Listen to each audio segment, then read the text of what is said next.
చేసిండు. ఎందుకంటే కొడంగల్లో ఓడిపోతే రాజకీయ సన్యాసం తీసుకుంటాను, తీసుకోలే నువ్వు, మాట తప్పినవు. డిసెంబర్ 9 నాడు రుణమాఫీ చేస్తాను, మాట తప్పినవు.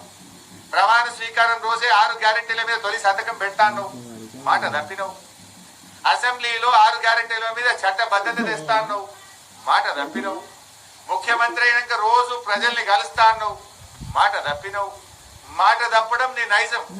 నువ్వు ఎంతమంది దేవుళ్ళ మీద ఒట్లు పెట్టినా, నువ్వు కేసీఆర్ ను ఎంత తిట్టినా మా రైతుల కడుపు నిండదు, మా మహిళల కడుపు నిండదు, అవ్వా తాతల కడుపు నిండదు.